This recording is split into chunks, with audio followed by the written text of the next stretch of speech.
Makhada Kubang Sanjuk Tara Luna Zari Ngak Sari Sari Hagan Nahano Kalagina the grand opening of our packaging unit Golden Sun Saida Koi Masiki Thoram Sita Koi Chief Guest President Guest of Honor Haiba Tamjadana Koi Lingbi River Singasi Presidium Member in Election Biraga Adum Baichagi Mongol Ashibat Bibinaba Aduga Pafam Krat Hamidabaki I'm a chum the Sinza but Horamni Aduna Koi Thoramsa Housin Jerege Lamita Labusio we had to Sanaka Mam Sulayaduna Mam Yaya Yauzakanda Koi Ahan Badakoi Asiki Thoramasida Daista President Member Election Bedabu Damata Kokachake Kai Kumajariba Miman Hangacharabada Suri I Megacentral Singh Joint Director ICR Impal Government of India Bo Daista Lekat Binaba Noduna Hangachak Matanda Koi Ikai Kumnajaraba Mingun Hangacharabada Tamo K. Devtata Sharma Project Director MoMA Department of Horticulture and Soil Conservation Palbasu Dais Telekip Binaba Dugamatanda Professor Dr. N.G. Ebuyama Singh PhD Food Technology Dean College of Food Technology Central Agriculture University in Palbasu Dais Telekip Binaba Kokshin Jage Duga Dr. N.G. Joy Kumar Singh Associate Professor, College of Food Technology, Central Agricultural University in Manipur, Aduga Makhanda, Dr. K. Ibohol, Associate Professor, College of Agriculture, Central Agricultural University in Busu, Dais Telekit Binaba, Kokachari, Lambida, Laire Tamo, Hikrizam Devendra, Program Executive, Air Impal, Sujo Viragani, Aduga, Heck Yobaga, or Tamu. Thank you, Tamo. Tamo Devendra Su Dais Telekit Binaba, Koksinjari, Tamo Hikrizam Devendra, Program Executive, All India Radio Infal, Adugajik Labi de la Ibasi, Kai Kamjari Professor P.H. Ranjit Sharma, Director of Extension, Central Agriculture University Infal, Silambi de la Area, and Tapire.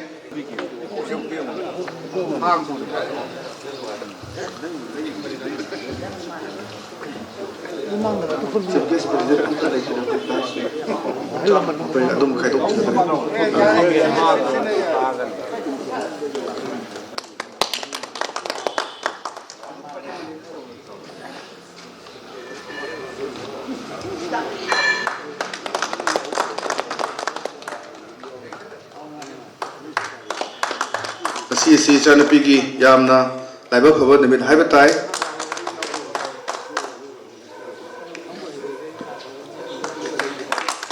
Yamna Kuna formula next as a Banatraga Sumiam, Waro Hero, then Sanagadava Tabak, Achinami Amali Nava, Adunamara Morakanda.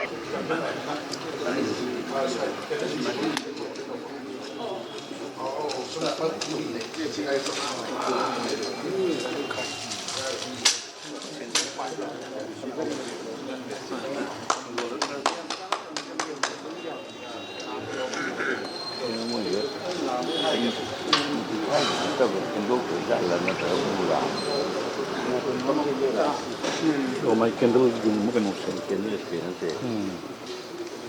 Hana Maktada Lamsuba Kundiba, Lirimba, Lirimba, Kumta, Kong on Kurumjari, Matanga Koidas, the Hindiba, Mingo in the Panjarabada, City, I Megacenter Singer, Joint Director ICR, Anishubada, City K. David Sharma, Project Director MoMA, Om Subada, N.G. Iboyama, Singha, Dean College of Food Technology, CAU Impal, Mari Subada, Dr. N.G. Joykumar Singha, Associate Professor, College of Food Technology, CAU Impal, Mathangda, Dr. K.S. Igol, Associate Professor, College of Agriculture, CAU, Mathangda, Haikujam Devendra, Program Executive, All India Radio Impal, the Ojek, Mathanga Yaw, Lapiriba, Ojek, and one the phone Pabiraba, Oja, P.S. Ranjit Sharma, Director of Extension, Mahojik Lambi and the lady, Sinjama Hinjale, Mayolani, Mayam Sibu Hamada, Kaikumavolo Napo Monjari, Matanga, Laka Shitale, Amadi, Mang the Linsin Biriba, Halaman Laibur Mayamuso, Amutikoman from Jari. Nasia, I Parabuno Nominasida, Program Jenny, Chan PCG, Nong Handok Chakadoriba, ꯑꯩꯈꯣꯏꯒꯤ golden ꯁꯟ ꯍꯥꯏꯔꯤꯕ ꯑꯩꯈꯣꯏꯒꯤ food packaging ꯁꯤꯗ ꯀꯔꯝꯕ ꯑꯗꯩ ꯀꯔꯤꯅ ꯇꯧꯔꯒ ꯑꯅꯧꯕ ꯃꯦꯆꯤꯟꯁꯤꯡꯗ ꯑꯅꯧꯕ ꯃꯌꯥꯝ ꯍꯥꯞꯆꯤꯜꯂꯒ ꯄꯨꯊꯣꯛꯂꯤꯕ ꯑꯁꯤ ꯉꯁꯤ ꯂꯣꯟꯆ ꯇꯧꯕ ꯅꯨꯃꯤꯠꯅꯤ ꯍꯥꯏꯔꯤꯕ ꯂꯣꯟꯆ ꯇꯧꯕ ꯅꯨꯃꯤꯠ ꯑꯁꯤꯗ ꯏꯆꯥꯁꯤꯕꯨ ꯃꯌꯥꯝꯅ ꯌꯥꯏꯐ ꯃꯪꯒꯣꯜ ꯄꯤꯕꯤꯅꯕ ꯅꯤꯡꯁꯤꯡꯖꯔꯤ ꯑꯃꯗꯤ ꯃꯌꯥꯝꯕꯨ ꯑꯩꯅ ꯇꯔꯥꯝꯅ ꯅꯣꯛꯆꯔꯤ ꯃꯁꯤ ꯍꯥꯏꯔꯀꯥꯟꯗ ꯃꯊꯪꯗ ꯄꯤꯖꯔꯤ ꯍꯧꯖꯤꯛ ꯃꯈꯥ ꯆꯠꯊꯖꯔꯛꯄ ꯑꯣꯏꯅ ꯑꯩꯈꯣꯏ ꯍꯥꯟꯅ ꯑꯩꯈꯣꯏ ꯂꯣꯟꯆ ꯇꯧꯔꯕ ꯃꯇꯨꯡꯗ ꯑꯦꯛꯁꯄꯥꯔꯠꯁꯤꯡꯅꯁꯨ ꯇꯣꯉꯥꯟ ꯇꯣꯉꯥꯟꯕ ꯋꯥꯍꯩ ꯈꯔ ꯊꯝꯕꯤꯅꯕ ꯂꯧꯖꯒꯦ ꯑꯗꯨꯅ ꯑꯩꯈꯣꯏ ꯃꯈꯥ ꯇꯥꯔꯛꯄꯁꯤꯗꯤ ꯉꯁꯤ ꯑꯩꯈꯣꯏ ꯄꯦꯀꯦꯖꯤꯡ ꯑꯣꯏꯅ ꯄꯨꯊꯣꯛꯆꯔꯤꯕ ꯒꯣꯜꯗꯟ ꯁꯟꯒꯤ ꯑꯗꯨꯒꯨꯝꯕ ꯄ꯭ꯔꯗꯛꯁꯤꯡ ꯑꯁꯤ ꯂꯣꯟꯆ ꯇꯧꯕꯒꯤ ꯇꯥꯟꯖꯥꯗꯨ ꯂꯧꯖꯒꯦ ꯃꯔꯨꯑꯣꯏꯅ ꯑꯩꯈꯣꯏꯅ ꯄꯨꯊꯣꯛꯆꯔꯤꯕꯁꯤꯡ ꯑꯁꯤ ꯑꯩꯈꯣই ꯒꯣꯜꯗꯟ ꯁꯟꯒꯤ ꯉꯥꯔꯤ ꯑꯗꯨꯒ ꯑꯩꯈꯣই ꯌꯣꯡꯆꯥꯛ ꯑꯗꯨꯒ ꯎꯁꯣꯏ ꯑꯗꯨꯒ ꯎ ꯃꯣꯔꯣꯛ ꯑꯗꯨꯒ ꯂꯥꯏꯋꯥ ꯑꯃꯗꯤ ꯍꯔꯤꯕꯣꯞ ꯍꯥꯏꯔꯤꯕꯁꯤꯡ ꯑꯁꯤ ꯑꯩꯈꯣꯏꯒꯤ ꯗꯤꯍꯥꯏꯗ꯭ꯔꯦꯇꯦꯠ ꯇꯧꯔꯕ ꯃꯇꯨꯡꯗ ꯌꯥꯝ ꯀꯨꯏꯅ ꯂꯤꯔꯒ ꯊꯝꯕ ꯌꯥꯕ ꯑꯦꯅꯤꯋꯦꯌꯔ ꯑꯦꯅꯤ ꯄ꯭ꯂꯦꯁꯇ ꯑꯗꯨꯝ ꯊꯥꯕ ꯌꯥꯕꯒꯤ ꯑꯗꯨꯝ ꯈꯨꯗꯣꯡꯆꯥꯕ ꯂꯩꯕ ꯑꯗꯨꯝ ꯌꯥꯝꯅ ꯅꯍꯥ ꯑꯣꯏꯔꯤꯕ ꯏꯆꯥꯅꯨꯄꯤ ꯖꯦꯅꯤ ꯑꯣꯀ꯭ꯔꯝꯁꯤꯅ ꯑꯗꯨꯝ ꯋꯥꯈꯜꯂꯣꯟꯗ ꯆꯪꯁꯤꯜꯂꯛꯄ ꯈꯣꯡꯊꯥꯡꯅꯤ ꯑꯗꯨꯅ ꯁꯤꯒꯨꯝꯕ ꯏꯟꯈꯠꯂꯛꯂꯤꯕ ꯑꯣꯟꯇꯔꯄ꯭ꯔꯤꯅꯔ ꯍꯥꯏꯕ ꯇꯥꯏ ꯁꯤꯕꯨ ꯌꯣꯛꯈꯠꯄꯗ ꯑꯩꯈꯣꯏ ꯃꯌꯥꯝꯅ ꯁꯍꯖꯣꯛ ꯇꯧꯕ ꯑꯗꯨꯒ ꯋꯥꯐꯝꯗꯨꯅꯤ ꯑꯗꯨꯅ ꯑꯩꯈꯣꯏ ꯍꯧꯖꯤꯛ ꯑꯊꯨꯕ ꯃꯇꯝꯗ ꯗꯥꯏꯁꯇ ꯂꯦꯡꯁꯤꯟꯕꯤꯔꯤꯕꯁꯤꯡꯅ ꯑꯩꯈꯣꯏ ꯄ꯭ꯔꯗꯛꯁꯤ ꯂꯣꯟꯆ ꯇꯧꯅꯕꯒꯤ ꯇꯥꯟꯖꯥꯗꯨ ꯂꯧꯖꯒꯦ ꯒꯣꯜꯗꯟ ꯁꯟꯒꯤ ꯒ꯭ꯔꯥꯟ ꯑꯣꯄꯅꯤꯡ ꯑꯃ ꯇꯧꯗꯨꯅ ꯁꯤꯗ ꯄꯦꯀꯦꯖꯤꯡ ꯁꯤꯁꯇꯦꯝ ꯇꯧꯗꯨꯅ ꯍꯧꯖꯤꯛ ꯃꯇꯝ ꯑꯃꯗ ꯂꯩꯔꯝꯕ ꯇꯣꯉꯥꯟ ꯇꯣꯉꯥꯟꯕ ꯄ꯭ꯔꯗꯛ ꯃꯌꯥꯝ ꯑꯃ ꯑꯩꯈꯣꯏ ꯃꯥꯡꯈꯤꯕ ꯃꯌꯥꯝ ꯍꯧꯖꯤꯛ ꯗꯤꯍꯥꯏꯗ꯭ꯔꯦꯠ ꯇꯧꯔꯀꯥꯟꯗ ꯑꯗꯨꯒꯨꯝꯕ ꯑꯩꯈꯣꯏ ꯄ꯭ꯔꯤꯖꯥꯔꯕ ꯇꯧꯔꯒ ꯇꯣꯉꯥꯟ ꯇꯣꯉꯥꯟꯕ ꯖꯒꯥꯁꯤꯡꯗ ꯊꯥꯕ ꯑꯗꯨꯒ ꯑꯩꯒꯤ ꯏꯆꯥꯅꯨꯄꯤꯁꯤꯅ ꯀꯔꯤ ꯇꯧꯔꯨꯕ ꯀꯔꯝꯕ ꯋꯥꯈꯜꯂꯣꯟꯗꯒꯤ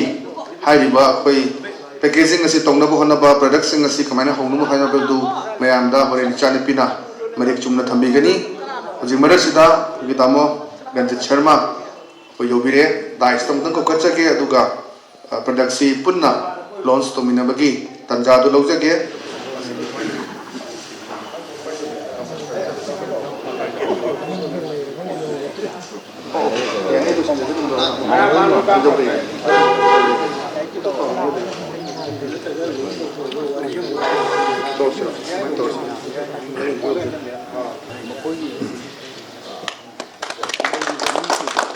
ꯊꯥꯒꯠꯆꯔꯤ ꯌꯥꯝꯅ ꯅꯍꯥ ꯑꯣꯏꯔꯤꯕ ꯑꯣꯟꯇꯔꯄ꯭ꯔꯤꯅꯔ ꯖꯦꯅꯤ ꯑꯣꯀ꯭ꯔꯝꯅ ꯑꯗꯨꯕꯨ ꯃꯥꯏ ꯋꯥꯈꯜꯂꯣꯟꯗ ꯇꯧꯔꯀꯥꯟꯗ ꯄꯦꯀꯦꯖꯤꯡꯁꯤ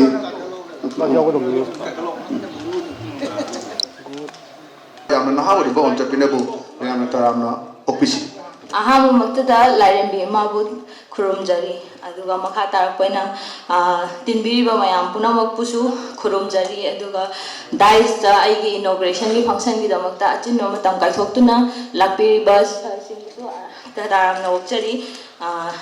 sir Shri I Meghachandra Singh professor PH. Ranjit Sharma Shri K sir Devadatta Sharma sir professor NG. Iboyaima Singh doctor NG. Joy Kumar Singh doctor K I sir Ibohal अदुगा हाइक्रुजम देवेंद्र सर सिब्बुल thank you so much sir for coming samna ngasigi aina ngasi puthokchariba productsing maramda haipetang ai haijaramge haidi hanagi matamdagi so dum mayamna dum haidi kanghal asum haidi indigenous productsing je dum kanghalame ba sun right oina ado aina ngasigi kanghalibagi kano se haidi machine je sisina magi matam season da phangamba pochai singje haidi samna harabada yongsak oiro laiwa oiro tha ani hum khatang phangame ba ado aigi machine si sizinara matungda akhoina magi product singje haidi hena value added toksala matungda akhoina chahi chupa phanghanbagi target tu neba aina khanjai se hauji makidi aigi machine sina haidi machine pangkhatbaga aigi inauguration function jiga khitang kha haidi matam chanagi dabase sisina di hauji handak chahi gi di adugi level du di ai ngamjadre adu lakadoriba chahi sidadi aina soidana ngamnaba hotnajagani aduga tinbiriba ahallaman amadi sir singnasu aibu bor bibirangani haina thajai aduga haidi samlakna aina tawriba product sing maramda haifetang haijaramge ba haidi samna haibada usoi haibasi akhoi tha ani khak phangame adagidi phangaroiba adugasu uti janingba haidi usoi uti janingba ade usopta hapningba mayam ama dum yaweba ado usoi di phangdrabanina mangal uti tawsalaga dum loisalleba ado aigi product sina haidi chahi chupa ahogi mangal ga usoi gi uti adagi yongsaka aluga adugumba laiwa ironba kangho khudingmak se hoi aina chahanba phanganbagi asaduneba aina tawjarise aduga ataidi adum makhatawdi adum kai haini adum bagi matamju changde basi sina ngasai thainagi akhoi ahalaman na tawrambadadi ngasai pot ama kanghallo matamda numitare ni gumba changammeba ado aigi machine sina dis just 7 to 10 hours changaga poje kanghalani ado gati manga doriba koi manipura season amada pot mayam amadu mangal leba adu mayam di akhoina aigi machine sina tawraga hidi yari makhai angamba aina ngamjawa thakta khona jaraga pot chingje kanghalraga preserve tawraga value added tawraga store tawraga thamhoraga akhoigi leijariba praja sing adugi aduga loinana kai haini akhoigi mapanda lariba ichine naw sing iche ichan mayam dasu hadi pot che yauhan basineba aigi target chiko aduga aigi size da dum losanjarage matangsta adu loitringai mamda ai aroi boina aigi aibu support tawriba mama baba adagi aigi family member khudima halaman aigi da lapiriba sir sing adagi aigi da punna thabak suminarba ine sing bu thagat performance sari thank you so much for coming ngasigi anadi matangsta tenjan jarage actually chanapi Jenny Okram namna nahawana entrepreneur tholakpa yam thagale aduga hangachaba amatang asi dais lengsin biribis singna chanapi ki magi sales amtang inspection tongnabagi tanjado lawjage so yam sir amtelengsim ado umoro powder se sidagi packing tawraga aduga sina packaging just packaging tawba khatane sije automatic packaging machine ne ba sije magi product to sida hapchale dana jalaga ani si khatara si ani siga mapanda ga le shi to lokthokraga or oxygen to lokthokraga nitrogen have gas hapchalaga aro phena quick to potato chip kuma tawriba mayam to sagi bulging to adu sida tawba yare rancid work kada adu ini thabo flavor la ani adu werga oxygen lokthokraga nitrogen hanung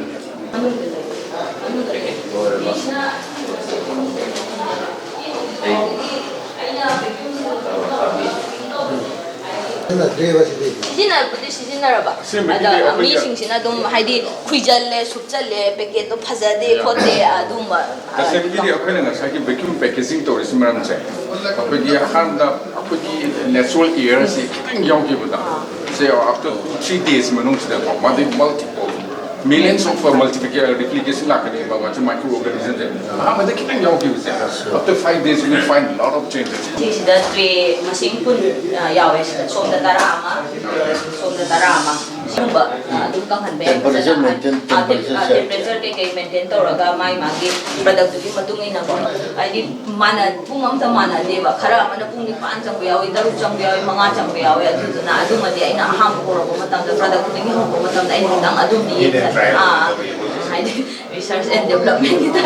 water activity se log handa laga my product ki kam han bane dehydrator ki function je saro ke do hena khambira mani madi magi vitamin minerals amata ma handi ba mana kam han lisda Huziksi 5 days week ko da ge pum ma pan no bisi au bia da kitang athu tawjare me ap sawi bia de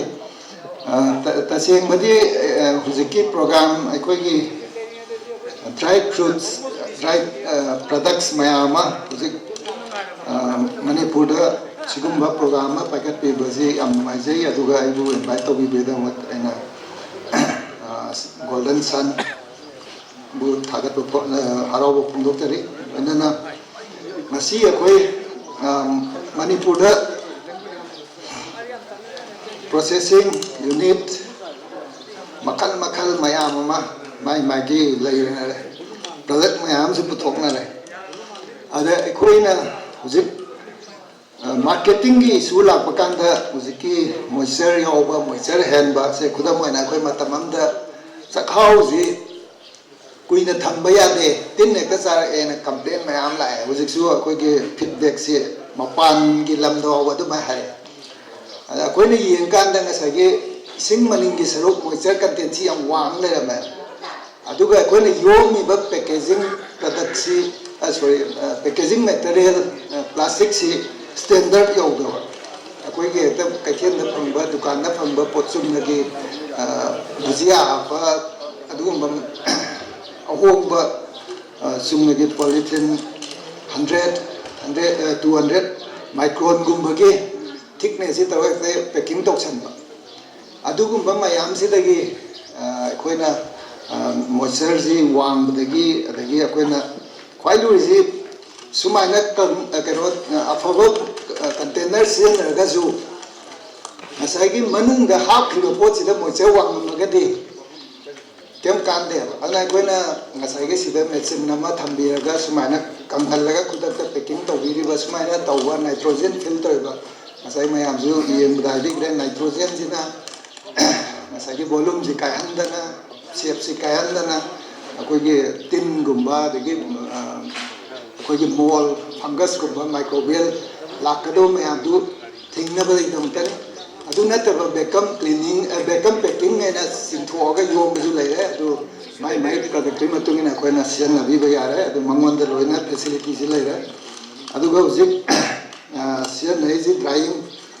hot air dryer hai ta akogi drying beds dryer ne adu ꯍꯧꯖꯤꯛ ꯑꯩꯅꯁꯨ ꯁꯨꯝ ꯆꯥꯎꯈꯠꯂꯛꯄꯒꯤ ꯃꯇꯨꯡ ꯏꯟꯅ ꯑꯩꯈꯣꯏꯒꯤ ꯍꯦꯟꯅ ꯐꯕ ꯑꯩꯈꯣꯏꯒꯤ ꯗꯦꯁꯤꯀꯦꯟ ꯗ꯭ꯔꯥꯏꯌꯔ ꯍꯥꯏꯅ ꯍꯧꯖꯤꯛꯇꯤ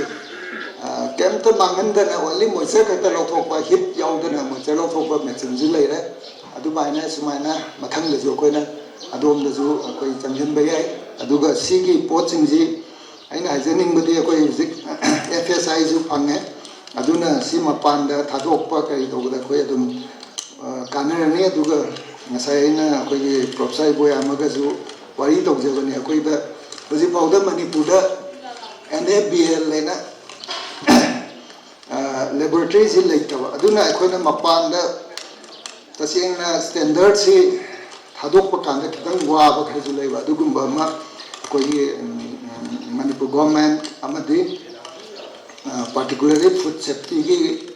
ꯀꯥꯡꯕꯨꯗ ꯂꯩꯕꯤꯕ ꯑꯗꯨꯒ ꯑꯩꯈꯣꯏꯒꯤ CAUꯒꯤ ꯍꯧꯖꯤꯛꯀꯤ ꯄ꯭ꯔꯣꯁꯦꯁꯤꯡ ꯄꯣꯁ ꯍꯥꯔꯚꯦꯁ ꯇꯦꯛꯅꯣꯂꯣꯖꯤꯒꯤ ꯀꯣꯂꯦꯖ ꯁꯨꯃꯥꯏꯅ ꯂꯥꯛꯑꯕꯅꯤꯅ ꯁꯤꯒꯨꯝꯕꯁꯤ ꯂꯥꯛꯑꯒꯗꯤ ꯃꯅꯤꯄꯨꯔꯒꯤ ꯄ꯭ꯔꯗꯛꯁꯤꯡꯁꯤ ꯑꯩꯈꯣꯏ ꯍꯦꯟꯅ ꯁ꯭ꯇꯦꯟꯗꯔꯠ ꯂꯩꯅ ꯑꯗꯒꯤ ꯑꯣꯔꯒꯥꯅꯤꯛ ꯑꯣꯏꯕ ꯌꯥꯏ ꯚꯦꯂꯨ ꯑꯦꯗꯤꯁꯟ ꯑꯣꯏꯕ ꯌꯥꯏ ꯁꯨꯃꯥꯏꯅ ꯆꯪꯁꯤꯜꯂꯒꯗꯤ ꯃꯌꯥꯝꯁꯤ ꯆꯥꯎꯈꯠꯃꯤꯟꯅꯅꯤ ꯑꯗꯨꯒ ꯑꯩꯈꯣꯏꯒꯤ ꯍꯦꯟꯅ ꯃꯅꯤꯄꯨꯔꯒꯤ ꯑꯣꯏꯕ ꯌꯨꯅꯤꯛ ꯑꯣꯏꯕ ꯑꯩꯈꯣꯏꯒꯤ ꯄ꯭ꯔꯗꯛ ꯈꯟꯕꯤꯕꯁꯦ ꯈꯨꯗꯝ ꯑꯣꯏꯅ ꯁꯤꯗ ꯑꯩꯈꯣꯏ ꯔꯣꯖꯦꯂꯤ ꯍꯥꯏꯔꯦ ꯑꯗꯒꯤ ꯑꯩꯅ ꯄꯥꯏꯖꯔꯤꯁꯤ ꯔꯣꯖꯦꯂꯤ ꯀꯩꯅꯣꯅꯦ ꯐ꯭ꯔꯨꯠ ꯍꯥꯏꯒꯗ꯭ꯔꯥ ꯐ꯭ꯂꯥꯋꯔ ꯍꯥꯏꯒꯗ꯭ꯔꯥ ꯑꯗꯨ ꯁꯨꯃꯥꯏꯅ ꯁꯤꯒꯨꯝꯕ ꯄ꯭ꯔꯗꯛ ꯑꯩꯈꯣꯏꯒꯤ ꯃꯅꯤꯄꯨꯔꯗ ꯐꯪꯕ ꯌꯣꯡꯆꯥꯛꯁꯨ ꯇꯧꯔꯤ ꯑꯗꯨ ꯁꯤꯒꯨꯝꯕ ꯃꯌꯥꯝꯁꯦ ꯑꯩꯈꯣꯏꯅ ꯃꯄꯥꯟꯗ ꯊꯥꯗꯣꯛꯄꯗ ꯈꯨꯗꯣꯡꯆꯥꯕ ꯍꯦꯟꯒꯅꯤ ꯑꯗꯨꯒ ꯍꯦꯟꯅ ꯆꯥꯎꯈꯠꯄꯁꯨ ꯑꯣꯏꯒꯅꯤ ꯂꯣꯏꯅꯅ ꯑꯩꯅ ꯁꯤꯒꯤ ꯒꯣꯜꯗꯟ ꯁꯟꯁꯤ ꯍꯦꯟꯅ ꯃꯥꯏ ꯄꯥꯛꯄ ꯑꯗꯨꯒ ꯇꯨꯡꯗꯁꯨ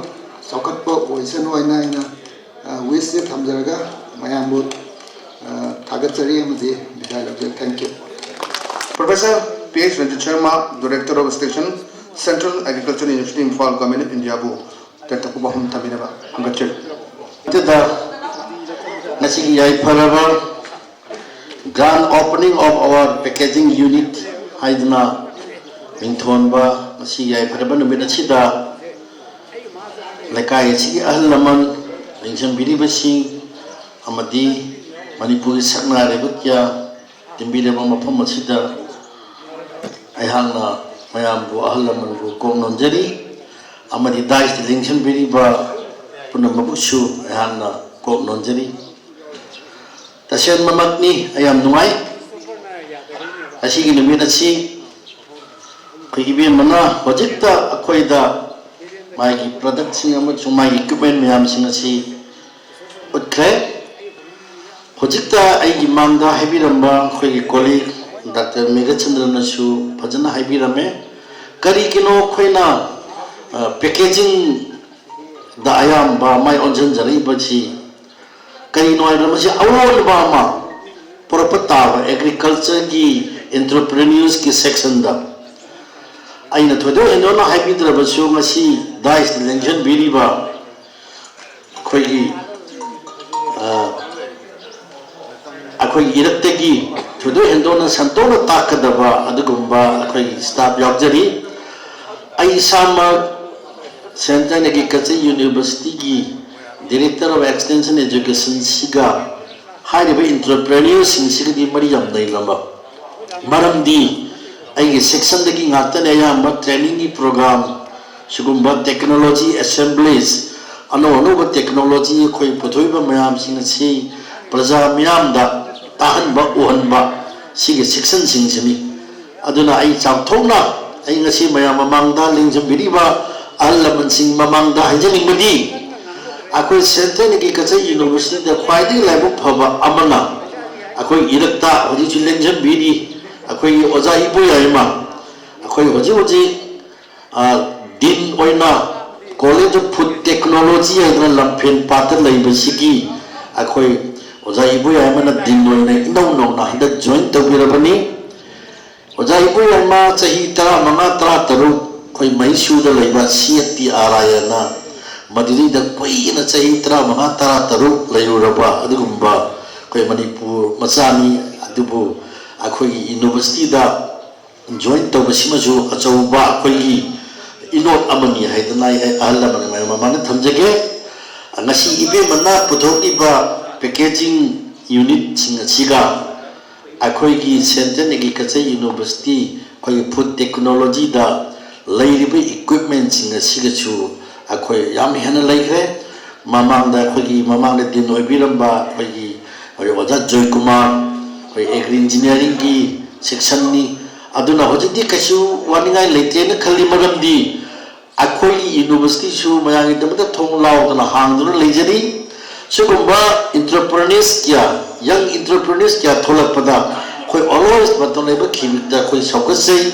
moi bapunin thokasei akoi na khangba moi na khangba myam share tawinadana khoi idamda Manipur sida natana akoi malemgi oiba kaithienda akoi chauna Manipur gi mafam kalakpa haiba chichu tholiba entrepreneurs myam singa sigi khoi mateng ani yesna so thamjage aduga mamangda khoi marakta chulension biri khoi moma gi director khoi ke debadat sarma chulension biri aduna karamai tawduna khoi oijaba pathok singa se maleni thakta yohon bro chengara ngahanda su khoi umoroki khoi myam ju yembirongani asugumba mayam je khumang chapsul pachinga sina akhoi Manipur gi lawi siwobagi semit langi maikai dadi achauba khumang chapsul mani haidana himna thamjage haigadabadi kyamarum lairi adubu matam namna lairi akhoi palap lapte sidegina akoi iroi semba Central Farm yamna lapan nati akoi gi College of Food Technology da koi angat pa phajaba koi equipment mayam ama akoi su leijari haiba mayam singa siga akoi ga darkar le pa matamda koi authority dagi competent authority dagi ayaba ji laujaraga ibe mana potolokli ba sumba packaging gi oiba mayam singa sida aina su aigi tarapti su chauna mating pambu ojeki haiba wai ji thamjaraga mayam dagi bidai laujaraga Agachari Tamo Professor K.H. Ranjit Sharma, Director of Extension, Central Agriculture University Mufana, Yamna Pazabahum, Tambiram Bagadamakta, Chinjalangari with Maki Tagachi, Matanga City Koi, Moma Gisu, Project Director Lebiriba, Department of Horticulture, Soil Conservation Key, Project Director Moma, Tamo K. Dr. Sharmabu, of Kumkaratamina, Luna Hagachari. Ahan Madam Kuding Makpu from Zeri. Lasigi grand opening of packaging unit. Koi cha training gi chumba processing unit siga hangdokpa habitai launch toba hangdokpa inaugurate toba siga mari leinana function sigi dice member will be riba punamak ikai kunazariba khudingmakpu aina nolokna ikai kunazabo cheri loinana mangthlingsin biriba Agriculture Department da housing officer oina lebiriba ana officer oiramada retired thoraba department ani sida thabak tawiramba amadi lamdam sigi isilinaw ahlaman kuding magpusu ay naikai kung nabagaloy na kurumjari. Program siya cover to biliba press media electronic and print na magpusu ay na ikai kung nabagaloy. Tasing na entrepreneur haibasi yaudad ba lamama chokut pa haibasi wana thogado ba dumba matam mamalaya objecti laipak kama chokut pa haibasi entrepreneur singi makut to leibugum tawla aduna ngasi bharat ki prime minister amadi manipur laingak da entrepreneur bo sukki mati puning thogot pagi adumba thongthang kaya musu pai katum lai ailo lakchaning bo wafam di ngasi malim sida lainari ba entrepreneur sing sahi nauriba entrepreneur sing mai pawa entrepreneur sing ekoi tadana puna magsi ekoi objecti google da loino ubo ngakta ni na angang sing inspire to ba ba adumba phidam ningai we ba adumba entrepreneur kaya ma thokna lei beni akoi manipur gi south thok chaningai oiba ama khakle food sector sida natraga any sector da entrepreneur gi thabak torko matam da nupi sina torak pasina khare henna dedicate torga sincere wena aduga wa ngak na thabak to hai tai masi portion ko ubu fangi taseng nei chalupi na ngasi tore ibu thabak sina maram oiraga not only lamdam sigi mangi ba pothok 40% 50% process to bidana mangi ba pothok singche kanma ngam khak na tana ma gumba nupi kayamata inspire to duna thabak ingang pi duna employment generate to duna achuba lamdam sigi kanaba ama oirakani haibasi ai isana thajajai aikoina ai matam yamna lojiroi siga mari leinaba aikogi haibadi processing mari leinaba expert aikoini kai khumnajariba kayam yauri sigi mamangda koina processing matang sida ikoi gasu haibam thokte na lojai tobutubu manipur government na department of horticulture and soil conservation haibasi ki makada processing mari leinaba ta piriba khudong chaba singsidi mayam imang da thamjaramge masi any entrepreneur hogala iba natragana hojujik leiba entrepreneur sing khudong chaba singsi lobi ba yagani haibasi ai thamjage ahan bada value chain processing through and marketing through brand building initiative haiba scheme mamle state scheme mama haiba state scheme si honorable chief minister manipur mark ki initiative makhaga mana nung manungdang ma ingoda phone toraga devdatta sumaina manipur mangiba ching amadi tamda mangiba fruit product leiba product singse masisi kamaina mo singsi pulak process toraga yam phajaba mongda mapanda thadukpa yagidage haibasi amtang nang draw toro hayeng submit tawdongne nungdang phone toraga ai ji ahin ji tum yare ai mobile matam corona yang kan matam mobile se scheme ji sare nungdang ji hin ji tum na ayuk ki pung tara nang na wai submit to nungthil de sanction to project sigi project si reality the base to ba aduga ai khoi ki ground reality hai tai entrepreneur sing na themneri ba farmer sing na themneri ba masigi awaba sing sida kupna base to raga sing base ki mamani aduna ai masi entrepreneur sing khuding makta kana gani khalli ahan ba mana kana ba fi si kaino hai bata any entrepreneur mana hawruga thabak se makha ta ba warba magi packaging ni khangde quality ni khangde sumo maram khare de ki natraga machine hapchen ngam dabani khangde market linkage ngam dabani khangde testing what ni khangde masi jo chana pi se nutritional information one package the nutritional information have a mahab ko doni without nutritional information I ko no pots yun bi adi mapang tha bi adi nutritional information si I ko long no bi sigumba lab test to da paisa chang we photo mani ma sample ng paisa chang we photo mani sumai dong step khuding makta apoi na karai da darkar lei hai se yenga apoi na support to number 1 support to si machine level da support to training pi da support to packaging to the support to sumai dong na support si mathong thang to ro pasina til man brand ma magi brand ma ngasi golden sun na hai si my brand moi doi ni brand name moi doi ni brand logo ma natraga brand ma masagi over develop to ngamda targadi money fresh na chief minister na aduga ko honorable minister horticulture ani na launch to ga sigi money fresh sigi brand si ekoina pi bai sigi brand si makhaga mapan da thana ba packet na puya gi kudung sa do khone pi madu lo matung da marketing to matam da amuk akoina magi freight charge Manipur dai sat pot sidi samna hai da koi practical experience ta sidagi na Guwahati da yau da changi ba phrase siga Guwahati to Delhi yo ga haipet mane yo odong nyam changi ba sidai na Guwahati se ang ko phagna paisa je changi aduna koi product sing national market yo ko matam da competitive boy ko hatpa hai ba koi sin mamal ji hengat thodi ya da chuma podam le masi mayam si koi na kharma khai di phana gi dam ta koi na support ma piri incentive ma piri 30% of the freight charge or transportation cost masi koi na entrepreneurs sing sida handok pi sigi khudong chaba sing si punna lobi na gi dam ta ai ga si sa pi da amadi ai marup ta ina haisening si yam thuna koi department la piu sida start to piu ai na hai ba schemes ki makha ga ai madu gi guideline pi ge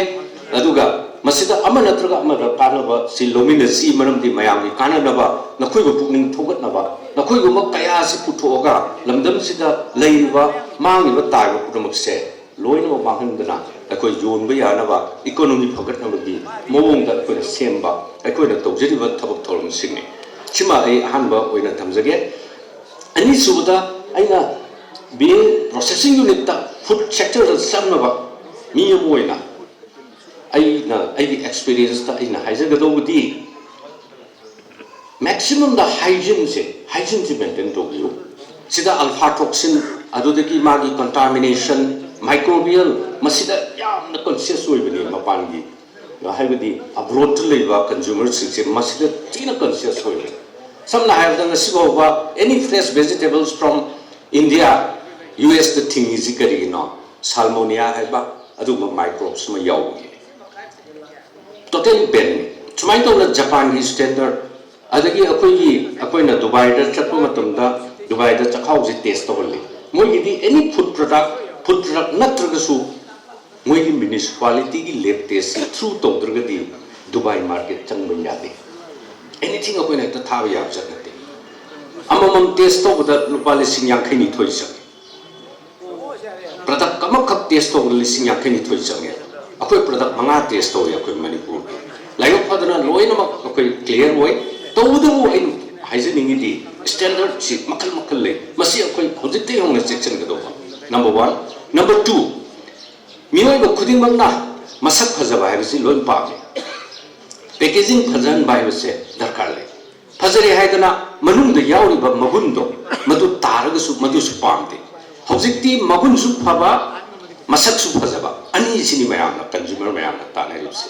adu itar gadi what we have to do yang competitive way ba ama sangat panina akoi na makha ta ra pada tawduri si packaging si nalan ba phajan ba information mayam ma yaun ba sigi mathak ta manung de lei ba pose contaminate tawdaba adu ko proper drying na traga proper mechanism da standard leina akoi process to wa de product to ngam changi wafam khraji thamjaraga Masigi golden sunsi yamna many forms matam changdana yam thuna growth leina isona tenbang dina madugi blessing ka loina na mayam gi blessings amadi nungsi ga loina na thuna growth leina afaba oirishnu hen afaba oiro hen lamdam sigi mi singda ikoi gi thabak piba ngamba aduga hen na ikoi gi chokhat pa food sector sida magun lei ba pot puthok ko ngam oi biu hai ba ko khraji thamjarga mayam pudong ko mu kan kurumje amo Devadatta Sharma khoi achin ba thogai kya leiba maduna maram mara ka takitang pagi ontha konjini kitang tokjere masing duwaro biro ya khoi tamo President Executive Officer Abiri ba Olinder do Imfa tamo figurism Devendra bu ngasi ke thoramas ka mai lenena tenta ko hum thamina ba nolung na hangache Dais Telinsin Biri Balamdam Sigi Saknai ba lam kuding magda yam na masaknai na tabak to biri ba hujik to su wapun thambi ba Manipur Organic Mission Agency gi project director oibiriba aiga Devdutta Sharma aduga tei nice election biriba kudingmak aduga mangde election biriba lamdam sigi ahlaman sing aduga Manipur gi saknai reba mioi singbo ahanba makta khurumjari taram nokchari yamna nungaijei sigumba Manipur gi yamna naha oiriba ibema jeni okramna mahaksu agripreneur ama oina chomthorakpa msi soidana mai pakani mahaki apokpa okram moja Sharma sahi kunmuk loina jare mangonda kagi thabak tawagi drive yauri machana pida suibem su soidana yaugani aduna mangonda plus point si magi background si biotechnology sidai fajana masters PG loirabani aduna soidana mai pakani be magi mission si yamna chauna mai pakpo oisanu aduga lengsin biriba singsu takpiri betuni madugi damakta guide pinaba atam punamakta lei tasena Manipur se aikhoigi ishorna pithorakpa lamdamni sidi hanjan hanjan hairigasu dum loiraroi aduna aikhoigi si biodiversity hotspot haidana ai Sikkim da chahi ahum lejarami Sikkim si tourism ga gi income lakatori ba sen lakatori ba lambi si tourism aduga moigi manamasing haira da hairagana bara elaichi haidana elaichi achobum lei masi mane temi tea haidana Darjeeling tea sigi product ani si khaktaga tourism sigana Sikkim se magi income se asuki matik yamna leiba aduga ate ate poti haude haurusu masing yamde adu akhoi Manipur da hauriba range of akhoi gi uhaida mana masing da adagi anything akhoi gi sidi line pithorpalam oiribani na adu ngasai akhoi gi project director nga haibiri chief minister na akhoi gi pot mayam se mangdana sum leri sing je kamaina te kangadagi ka haibigi concept se akhoi gi sidi masing khangdana leiba aduna akhoi gi dem college gi dem university gi professor Rajmohan na international conferencing chatpada Professor Rajmohan you are very lucky nangdi diamond mayam gi mani mukta mayam gi mathak tu nangdi phamdana leirabani ne explore to ne and hai ozana yam tatana hai ba hai aduna akhoi gi sigumba point laksege akhoi gi agripreneur haiduna sarkar gi thabak macha ama tanabagi matam do hujikti loirabra ina kale thabaki kena yamna squeeze in to kre thabak su le tre aduna akhoi gi mai pakpa se sigumba agripreneur adegi aina idea na ni hujik prithvi da run to dorisi idea do leragadi aduga madugi marketing do leragadi maduna aikoina mai pakpa state do oigadorikne aduna ibe magi ngasi gi keno se siga mari lenana Manipur gi diaspora Manipur su hujik lairik haiba mi mayam ama Korea da Japan da Australia da England da UK da le matamnina ai hairi pop chani ni ai ngari chani ni adorigadi tawriba pochina diaspora mayam du yogidori bani loina na ikoi patana pumduna manggidori pot mayam do adum su kangadori bani aduga masigi food value yamna high tech jiki kheliba machine mayam sigi mateng soidana aikoi gi sahi chupali dana dum thamba yaba pot ki mong da puthorgadori bani magi food value du kana badu amata mangandana aduna matam yamna sangna lojaroi sigumba karigumba thabak ama paikhalak se pungning yam na harawum phauje aduna ningdam tha gi keno stage sumaina ingraba matam stage mayam na lingbirakpa ibe magi initiative magi khongjang se soidana mai pakpa oibiyo ishona thaujan bishano aduga koi kuding maksu angamba isagi level da mating pangbang ngamna ba bana jage si hairaga pukurum jeri thagase gachari amaleng dinga koi chagi product se amtang yumda bubiraga mayamda takpiraga yam phabani haidana amtang advertise tawina ba mayamda kuchin sege maka sasarak pai sidi koi Central Agriculture University ki Dean of College Food Technology ki thoku biriba kai khumjere ba min hangacher bada Professor Dr. NG Ebo Yamabu pafum gre thambina ba hadu una hangacher lo hanu makta dai kai khumjere ba koi gi masigi timbiriba yamba ipa yan koi invitees akoi gi dai de lebiriba koi gi kai khumjere ba digin singi da kurumjari hab maktada koigi chanupi jeni okrambu congratulation haijani ma ke wakhanda sumba entrepreneur samo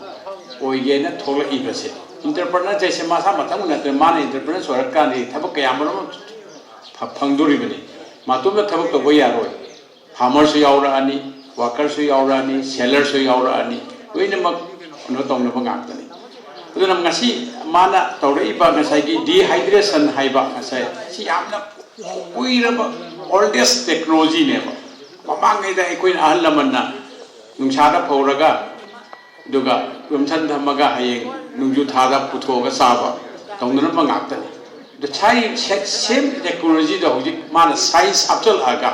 science hapchal amatung da sai kamai tongna sai dehydration sina thamma koina thamba yari no haiba gi sum thirang matam sida koina khange koina minna uba ngamdaba mahi mayam ama koi akoi beda leidi moi singa si moina hauraga sai pumhulak pone ba ada koina thirak pada moi je kamai hol loi de gi thima tam sida koi sum khamuda ising nga si hek phangdraba moi dum sira ne ba sam mane ko human being so ai ko ising phangdra ga de chu si ne mi se ko hat pe da ga le ising ko pi de dum sira dong ne smai to na sai gi microorganism mai ba sai gi food spoilage to lim mayam si su ising gi phangan ra ga di ya to ne se ising gi to ko ne ada dehydration hai se na sai kwai de gi oldest oi ba technology kwai de gi so success oi ba technology le food preservation gi smai to na ngasi hai ba koi artificially dehydration na koi dryer na tholi se hot air dryer se na temperature se akoi apam ba da khan ba yare smai to na nungsa gi ising gi lo thok matam sida sai gi kuini sandre do posu kuini do thamne aduga mas kuina posi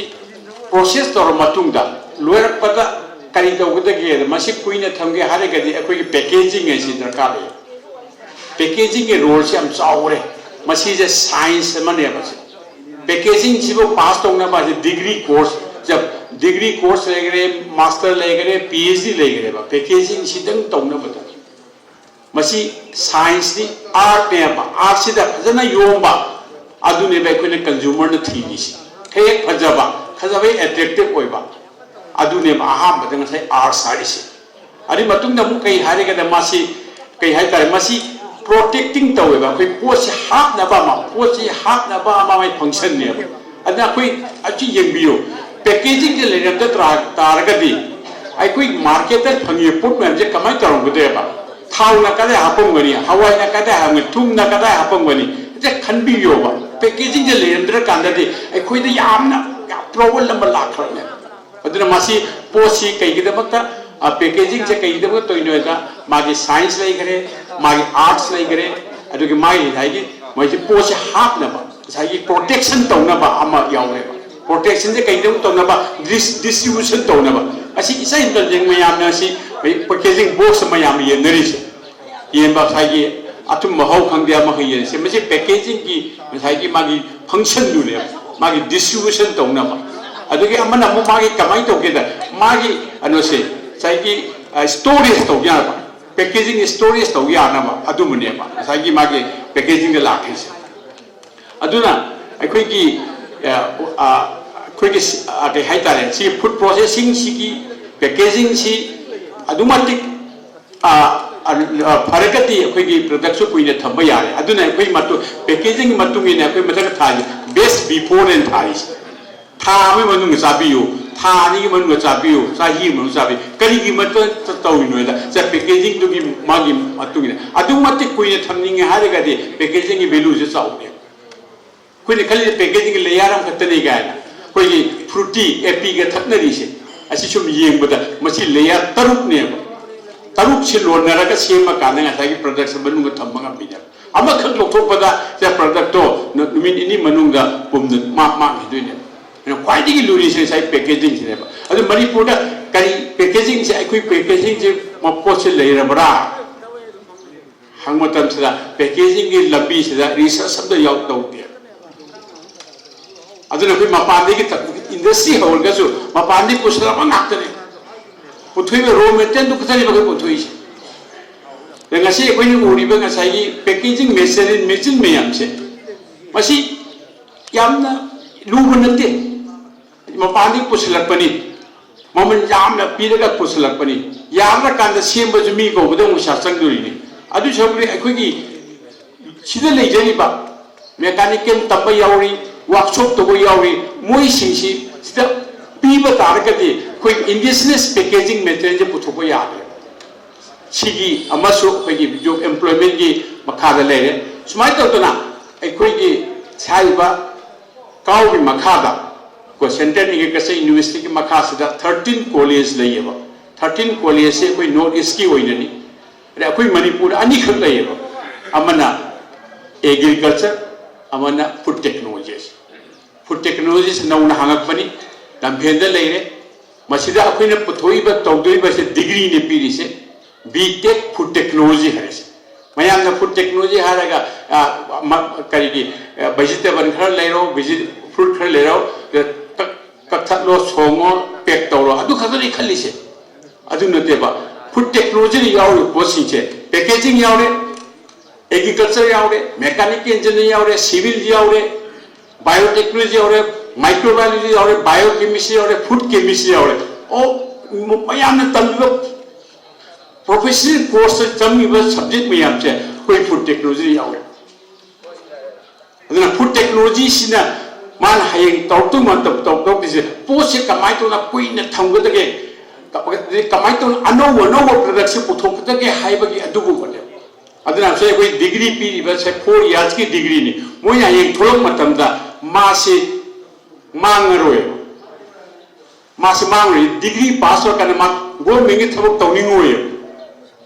मा entrepreneurs होइन थोल अनेबा अदुना अखोई होजिगी अखोई syllabus से कमाई तौगे मोइसे entrepreneurs ओइरकबने अखोई left हारिबे अखोई चारुपीना लेरिबा ngसाइगी packaging की material dryer equipment मयाम जे food processing की मशीन मयाम जे अखोई कॉलेज लेरे ट्रेनिंग सु पीबा हौरे ट्रेनिंग पीखिबा कांगु सिंजुना कइगुमा खुजु खुलाई से वालक बतारगदी कमाई तौगे मोइना अखोई कॉलेज चेलागा अखोई इक्विपमेंट से वाइजेगी तौजोगी हाइबे कोई तहोली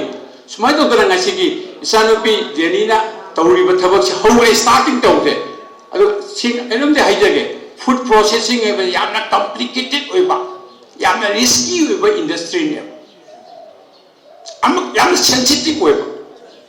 हवाईजा पुथोमतन हवाईजा चारगा नारे हैगे हवाईजा ताकिबा वी तोकिबा यामना सेंसिटिव ओइबा चागी टेस्टिंग दरकार हम लेयेबा मसी याव पोसी पेस्टिसाइड यावरा अदुम टॉक्सिक सब्सटेंस यावरा अदुम चेक तौनबा अखोइगे मणिपुर से फूड टेस्टिंग से लेइत्रि मधु तौगे दे कलकत्ता थानी अदि दिल्ली दा थानी अरुई बे कराई थागे दा CFTRI हाइबा मैसूर आइने Madhuda chip scientist लेजरमनी Madhuda थारकनेबा sample से अखोइगी इंस्टीट्यूट ना पीबा रिजल्ट दो अदुना लास्ट ने मधुदा इरमीबा एडल्ट्रेशन ओइब्रा ओइदेबा हाइबा अदुगी रिजल्ट ना ओइदिने मधुदबो एडल्ट्रेट तौरमाबा फाराबा मा सही मरी मंगा जेन संग याते सुकुंबा अदु मिस्टेक अमा लेते है अखोइसिदा पोसी मोरे ओदे बापोदा पुसले मोइदे योनबा यादबा मोइ सिजनबा यादबा केमिकल मयाम दो हाचलगा पुसलबा मधु थिंबिनबा करी लेके चारी दे बचा जासनेबा अदु अखोइसी सही से कई हतर हानरी सही मरफू मौद्रा हिंगरमे हौजिकी सही याखी हिंदलगा हुंपु योरदि अखोइसी याद्रेबा मखन मखिंगी लेना थोले थोले बेसे कदाई थोके दे सही केमिकल मोइन हापचदि बेसे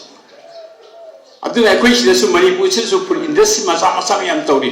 हाइबसी बिंची मोइसिना हापिबा केमिकल सिजे करिनो हाइबसी अखोइनि मसि थिगत बंद्र काले अदुना हंदक अखोइगी काउना ट्रेनिंग प्रोग्राम अमा कंडक्ट तौजकी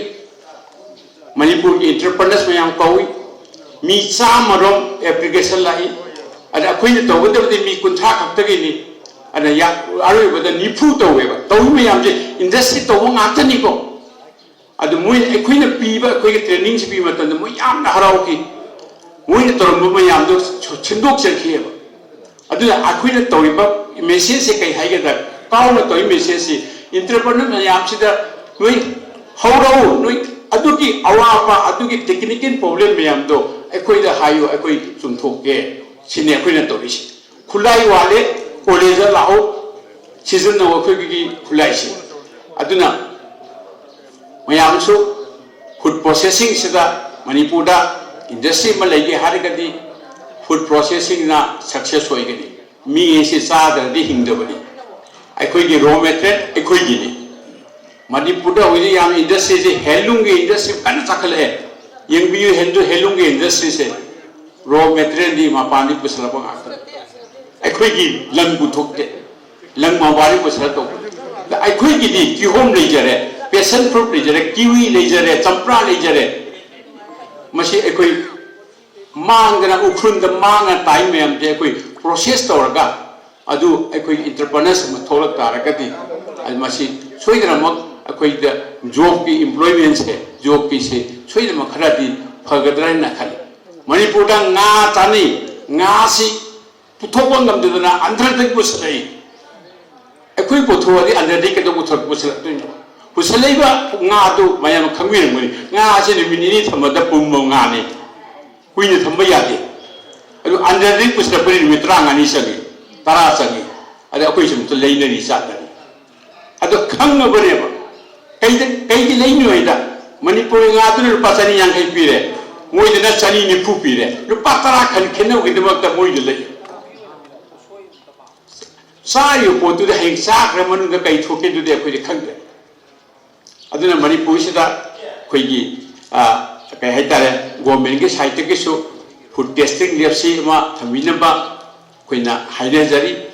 आन अखोइगी काउ अखोइगी सेंट्रल एग्रीकल्चर यूनिवर्सिटी अखोइ फूड टेक्नोलॉजी दसु अखोइगी फूड टेस्टिंग जे हौरे हुजिक कनागुममना फूड से कई यावी प्रोटीन क्या यावी फैट क्या यावी हाबा अदु मपाना थाबै मुहुत्ता अखोइ सिदा टेस्टिंग तब हौरे अखोइगी कॉलेज एक्सपांड तौदुरी अखोइ कॉलेज का बिल्डिंग सारक्तुरी अदु मतुंगदा अखोइ यारिगी अखोइ कॉलेज ना मणिपुर की एंटरप्रेन्योर्स मयाम पुथोरकनी हैबसे अखोइगी थाजबा अमनी अदुना आइहाकसु मजु मयाम सिगी मतेंग पांगजगे हैना आइसु आइबा मणिवेशुदा आई अखोइगी कोई ओजा रंजित साहब ने हाइजगिबा तही 35 कुन हाइजबदो आइमु खितन सांदोकसगे सही 32 ने आइना मदुदा आइ लेजरमबसी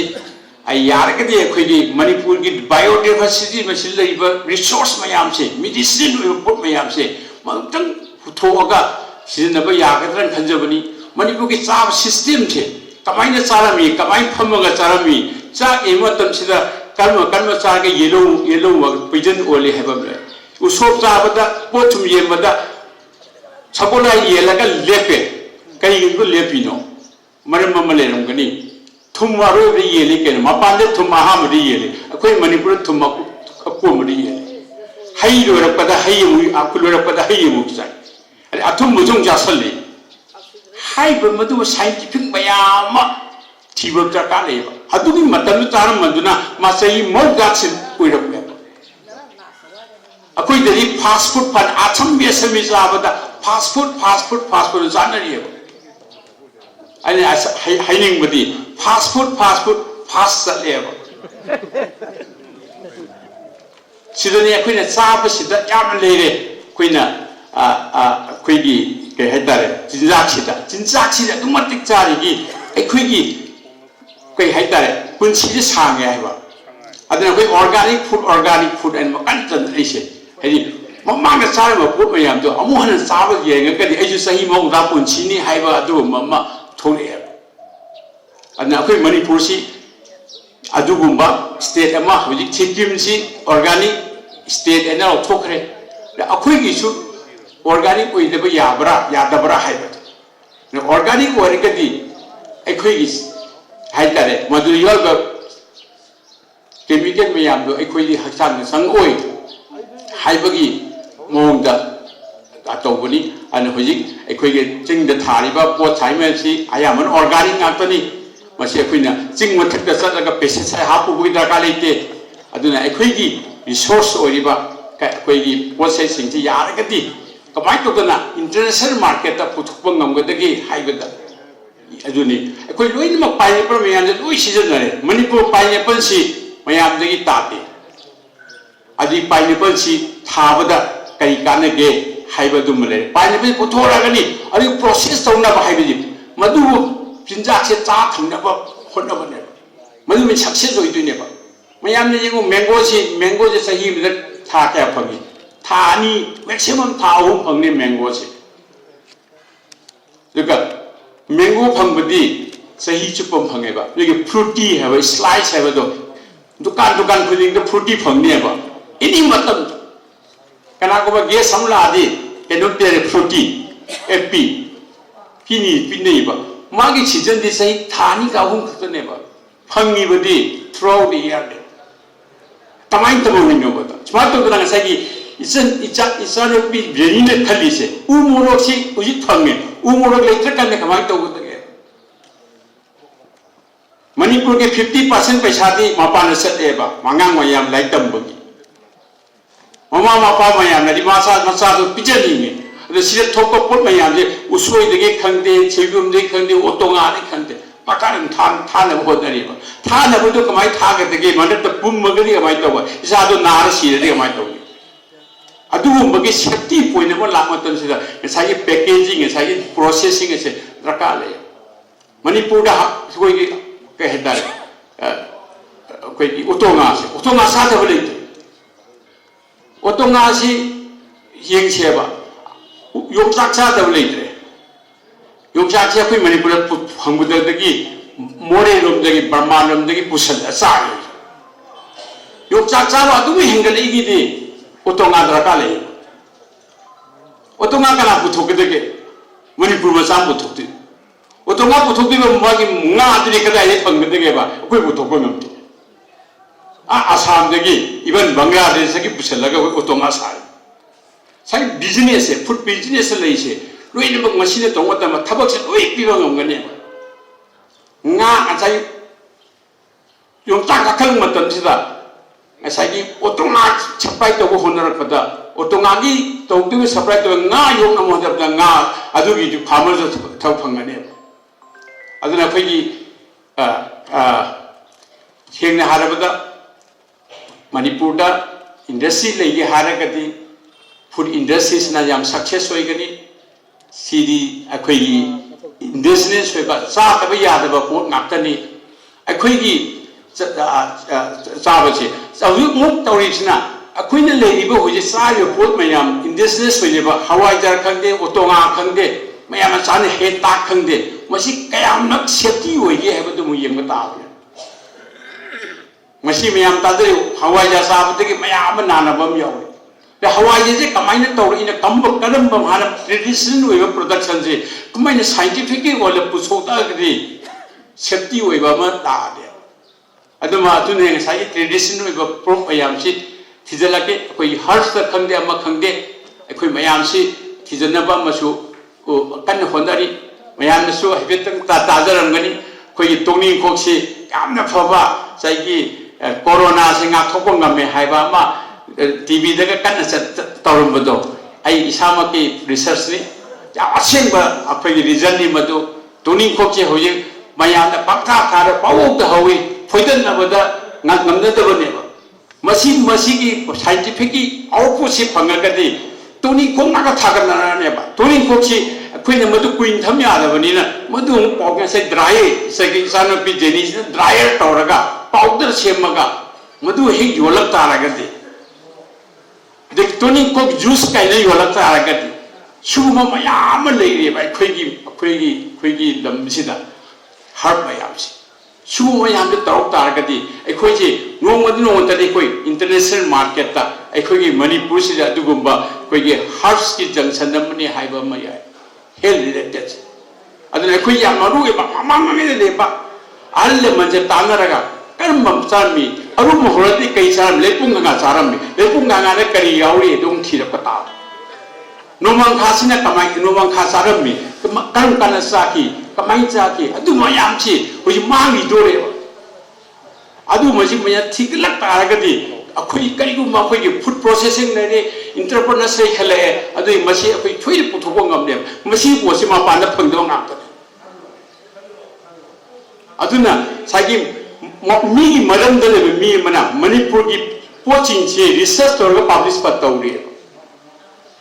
chidi akoi gi poni yeng kan publish ni kan Punjab tagi Maharashtra tagi adu umbam satra duna adu umba research scholar puthome ba Manipuri puthoi Manipur puthoi kana puthoi Manipur university leini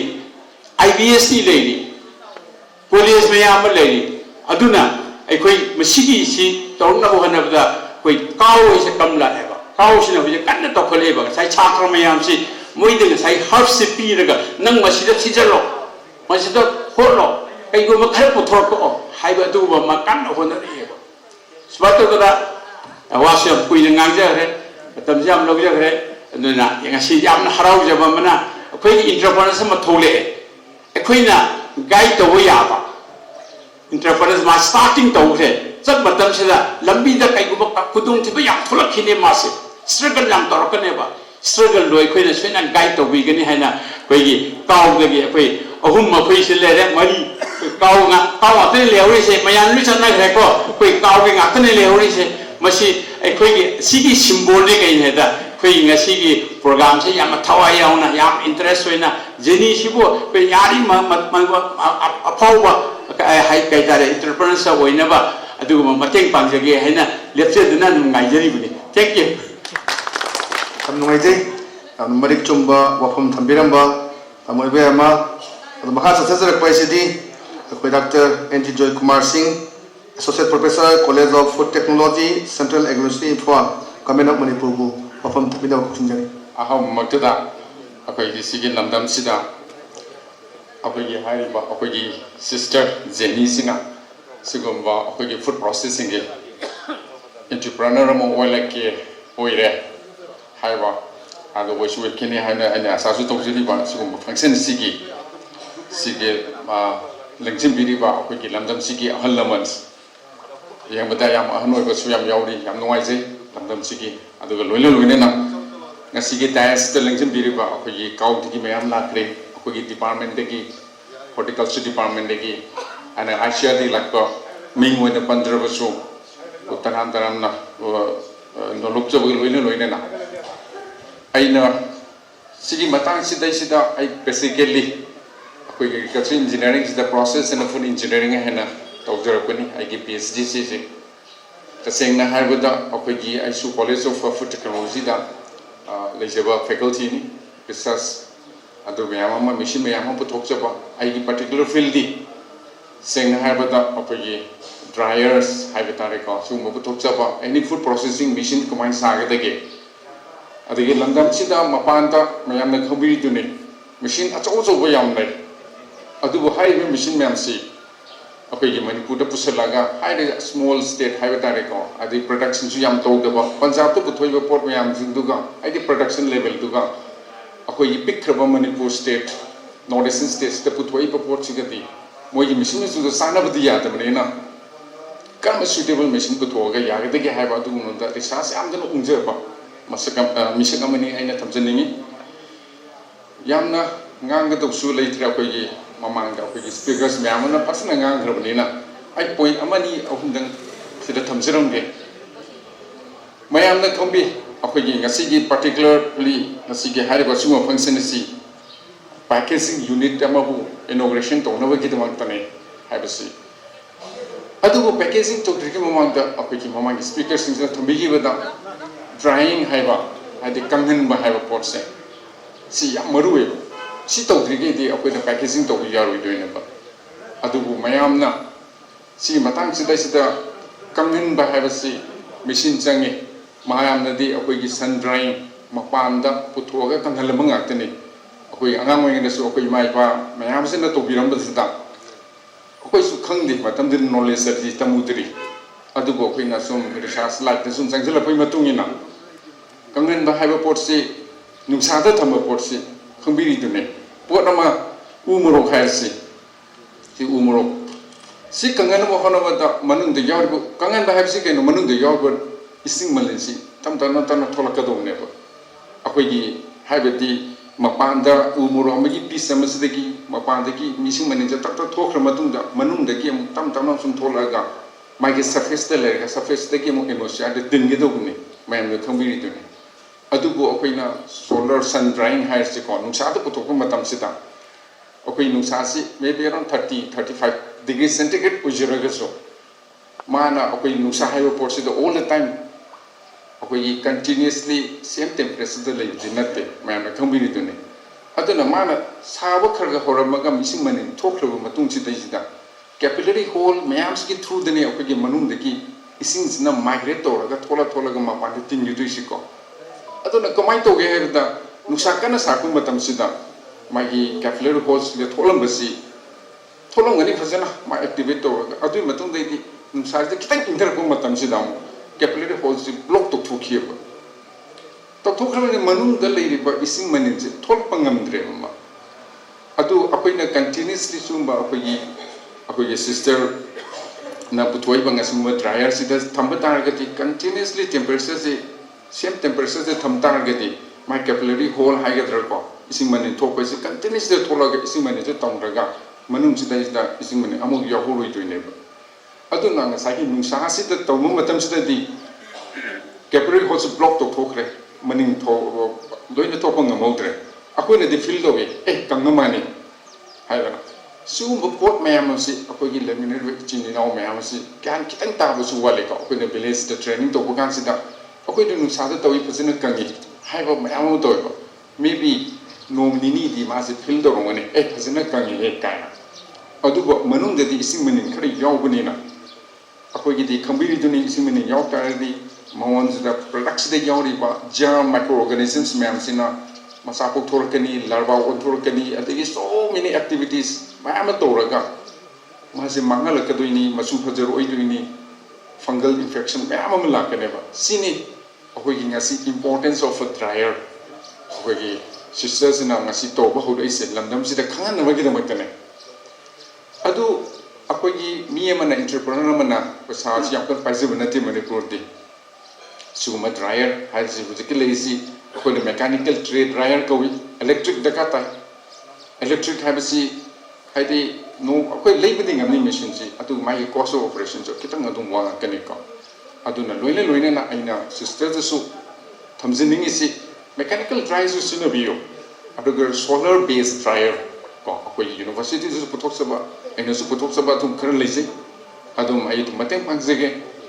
asumba ban tok targeti nuksa mangasi mana kanjob toraga hit toraga machu cabinet dryer manu sida tham targeti akoi nuksa thong matam sida hujike have production thambiyo ba sinabiyo ba nuksa manga electric sinatabita atmai toraga akoi na nuksa haide nungdawram europe matam sida hujike have mechanical dryer sida continue to biyo adu target winners is set tawtra so I do ba makhan mayam ma koi to yai ko suma mayam ma kangalaga matung sida sida next ta kuda laktosi quality analysis matang sida koi osa dinchu opirisna phasana kana to bigre adu sigumba quality analysis ki sisu koi samak dil to jori bini se approximate composition ana chang de ya da ba measure oi ba mayam ma de koi ku to ngam makha ta su ngam na gi da kulai mayam ma koi to na ma honajeri next la ka dus packaging hair packaging machine and home form fill packaging machine continuous bend sealing machine kana ko gi sister jena na utkre sigi packaging si ka to wei dakar tai no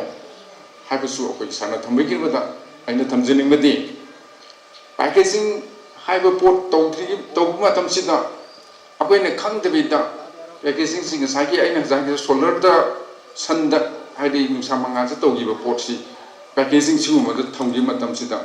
nong nini de ba khangoi ba after 5 days ising manin yawru ba pone ba sida pack to report se phasina dry to telegati si daisina magi microorganisms multiple times I know cannot talk masa po talk kan have tai ko aduna numi mangani manung de di mas bol kang phalakane ba bol kang phalaga kaino da numi nini ni de khangi ro see usually up in the research to after 5 days the mob ball kama kani pokrakani manam di mong the ising mani nam yobre multiple cannot have the microorganisms si mazu nuksit holi bani thadu ibani nuksit thadu ibani akoina sor holi badu mai tona adu tor ko this da magi high level ball kam khalaga masi multiple multiplication lakani bako Sugidamagtani akoina properly try to badaka tai han haisiko. Just like packaging then latana akoina bottle. Suppose akoina sometimes thengnadro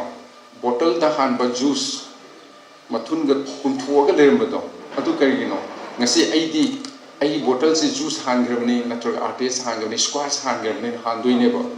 oi glass bottle lodaga di pokhai bi yawe adu ko plastic bottle hanba matam sida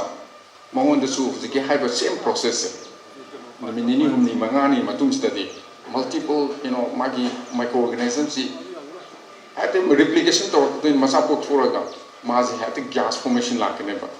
adu si mayam si tasing na haiba everything packaging asi phasakra packaging to risi drying ma phasana ta hodra ba no failure sa lakane adagi di packaging ana apagi mena apagi sisara su pangibedu manung di gauri ban nungsit si lokthoga haide apagi environment yeresu ne khang de one multiple of microorganism yauri beneba koi so honbada akoi hakchang si immune system kan mi gina makta akoi kan ti effect of them neba madi confined area amada so much of little volume of air sangraga that the yauri microorganisms multiplication to ko matam dati si mi hamse pokhaira koi form lak to neba ko sigida makta ne koi na vacuum packaging manung di yauri no si loina lokthokpa number one option second da nitrogen gas comes in ba have the ahama the manung the yarba no smi acha loi lotho matung da nitrogen gas mo comes in gedoi ni ko right from the beginning nitrogen gas da comes in gedong na te ba mo the vacuum ma piat to gedong ne ba kem leitre ha ga nitrogen gas the inert gas ni mo the microorganism yaw na te aduna sugum ba porsi comes in gedo ba sugum ba high ba porsi apina gyang tamina ba ama yam ta ka tai sa ko si sene su pangi ko le kai sta Manipur da sigi mana vacuum simba makna zara sapsela ise ye mate de kinang tv yai ba adugi advantage yam lei haibasi ai sigi haiba particular forums na thamjini kamte khanbirinu adugi product na hena thaba oige doini haibjana na mathang thamjini se siguma mayama leiri share toning ba adugo yam sang na ni cha chana nga sai de phambira kane no wabira mane adugo ai normal su training phanom toba laksege koi mayam team mayam puraga koi sister gi mana chida kai awa koi mayam tanau gi namta koi dum anytime koi gi college of technology central Gas university we are all open anybody anytime koi na lakwa da am koi di noise mana entrepreneur no oi gi kana lakse base ko otherwise I also invite our sister Jena come anytime hari basically as I biotechnology or su food processing food she has a knowledge in depth leadam droga so we are all the time ready has it thamjage in future please come she has a guide thamjage thank you so much ram ngai je sai ek manta de horaga hoji phauda lengdana lebiriba halaman sing sigi wangang wisna aroi boy gadore bani akoi imung manung oi bani na khra thieng na ngan jabni oja waro biya de baroi na koi tungan tuan ba leina tina mayam tari sing si pabi singda kari gi mayam si koi tamu kya mai leina ba hai batai aduga ahan bi nga koi food technology ka mai leina bani na mayam sing ngan jabni madu dam to waro biroi tamo aduna ai ko khinjage ai ko ja ibohol central language university ke associate professor asigi thorom sing mai leina na pohong kra thamina ba nuluk na hangache anan tada ngasigi yai faraba adumba grand opening ceremony the processing and the packaging haina ningomba company gi sigi makada haitare isa nipi salpina yamna seng thona kathuk pam ga benana thorpasi amai sigi thorom sigi mai tang manda tikin bi sing ai kai khon chage aduga mangda ai takpi tambiba ngamba alaman sing borong pang department ekso department gi mayam lai go alaman sing kuno ai kai kuno chage du rena media gi sinam su so ai ko kan kai kuno se yam zau bi ni sing gi ro se ai gi wa pham lak ngai da ai zanipi jeneo from amadi Sigi stage yorknaba hotnabada supporter changi support tori ba mu manungi baroina lai bomsa magi friend circle mayam masi support tori ba mayam ko ai ahan da kan kan jala sum to sigi stage sidat lak yo na pan ta ai di tasenga consumer moina ngangbe maram de ai sigi maram da karim te khangde कि आइए मांगा कोई दिन क्या कुछ director आइए college doctor NE. जय कुमार फलना है भी करे आइए याम थागत से नहीं सी कोई इंसान पीछे मासे माइक्रोबायोलॉजी दा मास्टर और या आइए ना बा हो जो कोई जय कुमार ना है भी दो Natural drying artificial drying खेलना बच्ची कमांड खेलने के था आइने सुमांग का कई गुम्मा थार का मोरोक कंगन पा नतरगना जुंगचक स्वेर का कंगन बचे सिक कंटामिनेशन की प्रॉब्लम ले उपन जंगी है अदगी नुचित पाइबा अपने साब याद है वदगुम बको पाइ में आया मम्सु नुचित ले भी है कंटामिनेट तो भी है मधुगी तो मत सेट तो ले बसी का आर्टिफिशियल ड्रायर सिना बसना अदना आइने एगी साने पिदा हाइजीनिक मिदी मा पैकेजिंग द डिप्लोमा सुलो है व्हाइट कलर जो ताने बकी बहुता सैक्रिफाइसिंग केनो मगल वेना वकल मगल वेना सुंबा एंटरप्रेन्योर माई वही जगह ना चुम्प्रो बसी अधिक मत थागत में आई मसी नमता मांगन लेकिन बुरे में आना साल पीढ़ी का मतलब कुछ सीधा आइने साल पीढ़ी से संतों में कर ले करी से संभावना क्वालिटी मेंटेन तो भी मरंदी सीधा पैकेजिंग तो गुदल पर सीधे गुदल पर मटेरियल में आम से सोइबुम बोले हरी बोले न तक योंगचाक हुए अतेदी पोलम में हमने सिबुए मसी क्वालिटी ले गो हम दगी लोग यो क्वालिटी ले ना हो जिकी ऑर्गेनिक पूरा दिया कोई लोग तो पुनः दे ट्रांजिट स्टेज अगर क्वालिटी में मेंटेन तो व्यू आई सेशन सेकेंड दा आई सेशन तो जलिंगे केमिकल प्रोफाइल से पैकेजिंग में इपियो जैसे कि ग्राम में आती है तो सिगी एनी आइटम कुछ मक्की खेलने बगी में तुम्हें मार्केट केमिकल प्रोफाइल है मां न्यूट्रिएंट प्रोफाइल है तार करी करी और के होती क्वालिटी की कंपटीशन है लाकर तो आई हम नाइजीरिया की स्थिति मफान की ये सारी उदाहरण है भी नागालैंड की सुप कुछ लागा कुछ दियो ने हरी पोंग से उसी का ड्राई तो होगा अदगी म्यांमार में सुलाई अपोई ने मसक खंगे अदु अपोई ने सार मतम द सुम्यन गु को हाइका ना अपोई ले गु हाइका से हाइका सार बदगी म्यांमार दे पुसला पर मोरे दे पुसला हाइका सार बदगी अंग तुसी लोग गु याव हेलो कंप्लेन करना तो ने म्यांमार चलो तो गदर अदो इसान पिसिना पुथोई पोट से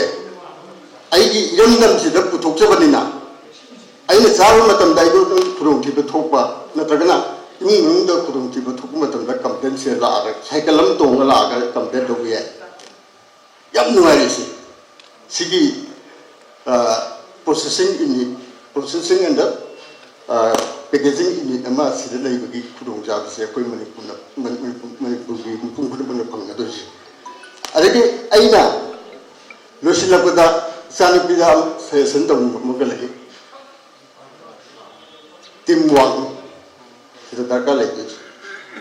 फास्ट हजिक इनिशियल स्टेज दा पुथोई पोथी भक्त पुथोपंगम हजिक स्टेज तक या नंबदा पॉपुलराइज तो होते आइडिया मैम जी होय सानपिना दी ngam da bayai ꯑꯩꯈꯣꯏ ꯗꯥꯏꯠꯇ ꯐꯝꯃꯤꯕꯁꯤꯡꯁꯤꯗꯤ ꯐꯪꯉꯦꯕ ꯑꯩꯈꯣꯏꯅ ꯇꯦꯁ ꯇꯧꯔꯒ ꯑꯩꯈꯣꯏꯅ ꯃꯤ 5 ꯅꯠꯇ꯭ꯔꯒ 10 ꯁꯟꯗꯣꯛꯀꯅꯦꯕ ꯑꯗꯣ ꯑꯣꯗꯤꯌꯟꯁꯇ ꯂꯩꯔꯤꯕꯁꯤꯡꯅ ꯑꯃꯃꯝꯗ ꯑꯥꯏꯇꯦꯝ ꯑꯃꯈꯛꯇꯪ ꯑꯃꯃꯝꯗ ꯄꯤꯕꯤꯔꯗꯤ ꯑꯣꯗꯤꯌꯟꯁꯇ ꯂꯩꯔꯤꯕ ꯃꯌꯥꯝꯁꯤꯅ 5 ꯁꯟꯗꯣꯛꯈ꯭ꯔꯒꯗꯤ ꯄꯣꯄꯨꯂꯔꯥꯏꯖ ꯑꯣꯏꯔꯦꯕ ꯄꯣꯄꯨꯂꯔꯤꯇꯤ ꯍꯦꯟꯒꯠꯀꯅꯦꯕ ꯅꯪꯒꯤ ꯄ꯭ꯔꯗꯛꯀꯤ ꯁꯦꯜ ꯄ꯭ꯔꯣꯁꯦꯁꯁꯦ ꯑꯗꯨꯛꯀꯤ ꯃꯇꯤꯛ ꯂꯥꯛꯀꯅꯦꯕ ꯑꯗꯨꯅ ꯁꯤ ꯑꯩꯅ ꯍꯥꯏꯔꯤꯁꯤ ꯐꯣꯔꯁ ꯅꯠꯇꯦꯀꯣ ꯉꯝꯃꯒꯗꯤ ꯉꯁꯥꯏꯒꯤ ꯁꯤꯗ ꯗꯥꯏꯁ ꯑꯩꯈꯣꯏ 3 ꯐꯝꯕꯗꯨꯗꯤ ꯑꯩꯈꯣꯏꯅꯁꯨ 5 10 ꯁꯟꯗꯣꯛꯎꯔꯅꯦꯕ ꯑꯁ ꯁꯤꯒꯤ ꯍꯥꯏꯔꯤꯕ ꯒꯣꯜꯗꯟ ꯁꯟꯁꯤꯅ ꯄꯦꯀꯦꯖꯤꯡ ꯇꯧꯕ ꯄ꯭ꯔꯣꯁꯦꯁ ꯇꯧꯔꯕ ꯃꯇꯨꯡꯗ ꯄꯦꯀꯦꯖꯤꯡ ꯇꯧꯔꯒ ꯊꯥꯗꯣꯔꯛꯄ ꯄꯣꯠꯁꯦ ꯃꯁꯤ ꯑꯗꯨꯛꯀꯤ ꯃꯇꯤꯛ ꯍꯥꯎꯋꯦ ꯑꯗꯨꯛꯀꯤ ꯃꯇꯤꯛ ꯃꯒꯨꯟ ꯂꯩ ꯍꯥꯏꯕꯅꯆꯤꯡꯕꯁꯦ ꯑꯩꯈꯣꯏꯅ ꯁꯟꯗꯣꯛꯑꯒ ꯃꯣꯏꯗꯨ ꯀꯥꯏꯗ ꯐꯪꯉꯤ ꯀꯥꯏꯅ ꯀꯥꯏꯗ ꯂꯩꯒꯦ ꯍꯥꯏꯅ ꯊꯤꯔꯛꯑꯅꯦꯕ ꯑꯗꯨ ꯑꯣꯗꯤꯌꯟꯁꯇ ꯂꯩꯕꯤꯔꯤꯕꯁꯤꯡꯅ ꯇꯧꯔꯒꯗꯤ ꯁꯤ 50ꯒꯤ ꯃꯊꯛꯇꯅꯤ ꯐꯝꯕꯤꯔꯤꯁꯦ 50ꯒ 5ꯒ ꯄꯨꯔꯤꯅꯕꯤꯔꯣ ꯀꯌꯥꯝ ꯇꯧꯔꯛꯑꯅꯤ ꯑꯗꯩ ꯃꯗꯨꯒꯤ 50ꯒ 5ꯒ ꯄꯨꯔꯤꯅ ꯊꯣꯛꯂꯛꯄ ꯃꯁꯤꯡꯗꯨꯅ ꯑꯃꯨꯛ 5 ꯁꯟꯗꯣꯛꯈ꯭ꯔꯣ ꯁꯨꯃꯥꯏꯅ ꯃꯊꯪ ꯁꯟꯗꯣꯛꯈ꯭ꯔꯒꯗꯤ ꯏꯆꯥꯅꯨꯄꯤꯒꯤ ꯃꯥꯏ ꯄꯥꯛꯄꯗꯣ ꯑꯣꯏꯒꯅꯤ ꯑꯗꯨꯅꯤꯗ ꯑꯩꯅ ꯊꯝꯖꯅꯤꯡꯉꯤꯁꯤ ꯑꯗꯣ ꯑꯩꯅ ꯁꯤꯗ ꯑꯣꯖꯥꯅꯁꯨ ꯍꯥꯏꯕꯤꯈ꯭ꯔꯦ ꯀꯣꯚꯔ ꯇꯧꯕꯗ ꯃꯁꯔꯨꯝ ꯑꯃ ꯌꯥꯎꯅꯤꯡꯉꯤ ꯍꯩꯈꯥ ꯑꯃ ꯌꯥꯎꯅꯤꯡꯉꯤ ꯍꯩꯈꯥꯁꯦ ꯄꯠ ꯄꯨꯝꯕꯗ ꯃꯥꯡꯕꯅꯤ ꯀꯣ ꯑꯩꯈꯣꯏꯅ ꯌꯥꯝ ꯀꯤꯅꯤꯡꯉꯥꯏ ꯑꯣꯏꯔꯤꯁꯤ ꯃꯣꯔꯦꯜꯗꯒꯤ ꯄꯨꯁꯤꯜꯂꯛꯄ ꯑꯩꯈꯣꯏꯒꯤ ꯄ꯭ꯔꯤꯖꯥꯔꯕꯦꯇꯤꯞ ꯃꯦꯇꯔꯤꯌꯦꯜ ꯌꯥꯎꯕ ꯂꯔꯤꯡ ꯌꯥꯎꯕꯁꯦ ꯁꯤꯗ ꯑꯩꯈꯣꯏꯅ ꯌꯥꯝ ꯄꯤꯔꯤꯁꯦ ꯑꯗꯨꯅ ꯃꯁꯤꯗꯒꯤ ꯅꯥꯟꯊꯣꯛꯅꯕꯒꯤꯗꯃꯛꯇ ꯑꯩꯅ ꯍꯥꯏꯖꯔꯤꯕ ꯃꯁꯔꯨꯝ ꯆꯔꯨꯌꯦꯟꯁꯤꯡꯕꯨ ꯌꯥꯎꯍꯟꯅꯤꯡꯉꯤ तसेंना इंडस्ट्री से पीहनजनिंगदी प्रोसेसिंग पैकेजिंग तौरब पोट पुथोनब होनरिब अदुगुंबा इचानपीदा इन हाइजनिंगसिदि यारिमखै अखोय केनोसे सीजनल योंचाकी मतम योंचा एजि मतम खर फंगो तो खिय अदना सीजनल ओइबा क्रॉपता नतका पंबीदा नतका हैरादा मधुदा हेने एम्फेसिस पिबिरगा ओवर तो बिवा है पावफुम तमजरगा इचानपीना तमजरिबा मागी सिंफंजे हाइबा गोल्डन सनना मिथोनबा दुगुंबा प्रोसेसिंग एंड पैकेजिंग यूनिट से असी तुंग कोइना रन तो वर्क ओइबा अमदी हेन सपोर्टपा हेन सपोर्टपा सिगी मखादा तोंगा तोंगा मफम कयादा मागी सब ब्रांच कुमसे मसी हांगोपा नंबा उसनाने सोरा थोंजरगा इ मतांगसिदा नोम पुरले हेबि थागचरी उदाय वहल मरिक चुंबा वफम थंबिरंबा चानपिना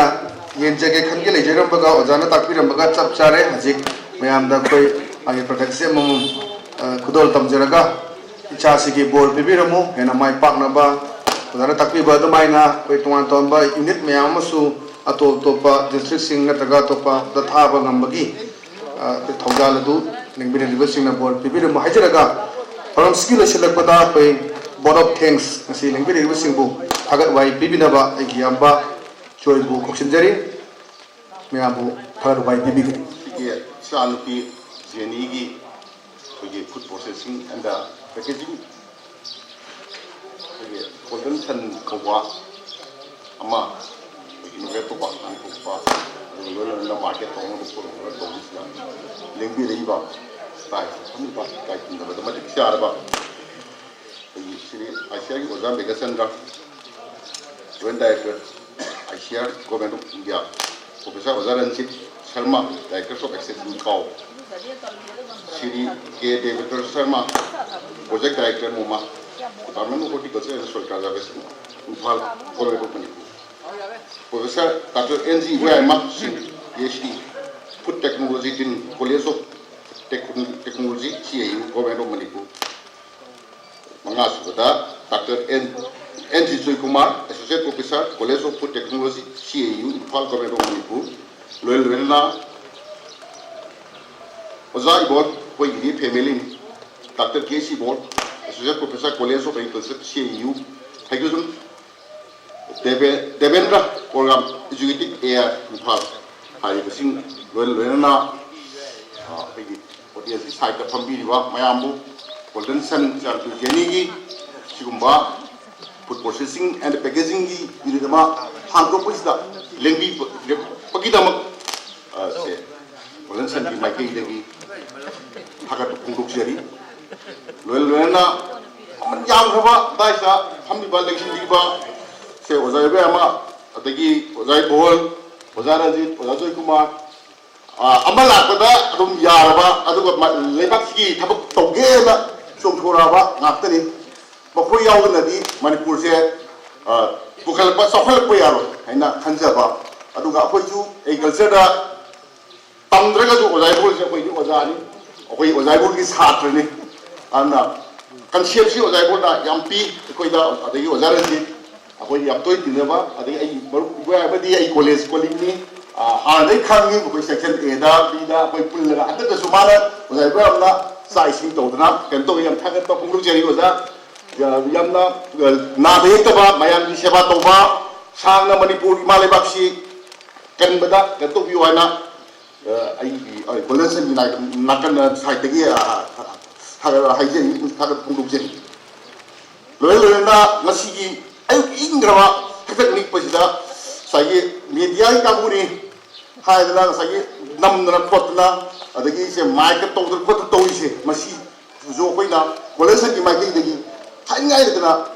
थागत पफुंदुक जरी लोयलोना लाकिरिबा यामना मरु को लाकनी गसी लाकिरिबा आई ऑडियंस याम बस अदगी सिने नाउ अदगी सिल मायाम से मसीना अमतंदी माइ पाहन दियो हाइबा वाफम दि थमजरगा हाइदि इसागी से माइ पाकनबा सतोक पिरो जाइबोन जा हाइबा दमाइना अरु टेस्ट ऑफ यू हाउट्रगदी हाउते हाइबियु अरु उसोय जारी फजन हावरबनी साबा अखोय सारे येंगेबा हाना हाना अरु याम हावरे उसोय जे बै मंगल कीगे तोबदो सोबदगा तोबदो येंगजेरे उसोय दि फजन माइ पाया टेस्ट फंगे अदुना मसी हाइजेरगा मसबा तांगसिदा मायाम थाक वाइ इंगु चोगरो एन पेसेंजर याब दुगाइजे नसायु पुंग तरेत तगी हौरगा हजि फावदा पुंग तरा खरा हेलाबा मतम सि फावदा लेंगदना लेबिदना अदुम बैचानि पिगी मसी पैकेजिंग यूनिट अमा लॉन्च तोबदा लेंबिरक पकुदिमक हम थागचरी मसी अखोय संजर लांजि मैकै दगी अदुगा दाइस लेंजिन बकुदिमक दाइस लेंजिन जरिबा अखोय प्रेसिडेंट मेंबर सिंगी अयाबा लौजरगा मसी की थौरम मसे मतांग असे लोइसिनजरेबा मयामदा खंगनजरी अदुगा मखा तानसु मयामना ngasi टेस्ट तोबिरगा साहेबी बुगा दमाइना अखोय महाव से हाइबीदना करी सेमदोक याबा करी तोबो याबदु हागु हंगचगे हेबम थमजरा ngasi gidi थौरम मसी मतांग असोयदा लोइसिनजरे हाइना नोरुना हंगचरी थागचरी पुनम चंदा ब्राबा मोनी पुराबा चले